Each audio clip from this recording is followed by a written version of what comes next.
ইন্দিরা প্রিয়দর্শিনী নেহেরু ১৯১৭ সালের ১৯ নভেম্বর এলাহাবাদ, আগ্রা ও অবধির যুক্তপ্রদেশ, ব্রিটিশ ভারত, অধুনা প্রয়াগরাজ, উত্তরপ্রদেশ, ভারতে জন্মগ্রহণ করেন। তিনি ছিলেন একজন ভারতীয় রাজনীতিবিদ, ভারতীয় জাতীয় কংগ্রেসের প্রাক্তন সভানেত্রী এবং ভারতের তৃতীয় প্রধানমন্ত্রী। ইন্দিরা গান্ধীই হলেন একমাত্র মহিলা যিনি ভারতের প্রধানমন্ত্রী হয়েছিলেন।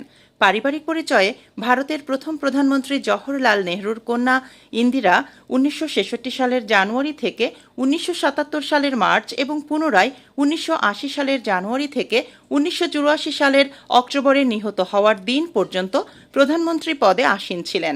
তিনিই ভারতে দ্বিতীয় দীর্ঘতম মেয়াদে প্রধানমন্ত্রীর দায়িত্ব পালন করেন। বাংলাদেশের স্বাধীনতা যুদ্ধে বিশেষ অবদানের স্বীকৃতি হিসেবে বাংলাদেশ সরকার ইন্দিরা গান্ধীকে ২০১১ সালে বাংলাদেশ স্বাধীনতা সম্মাননা প্রদান করেন।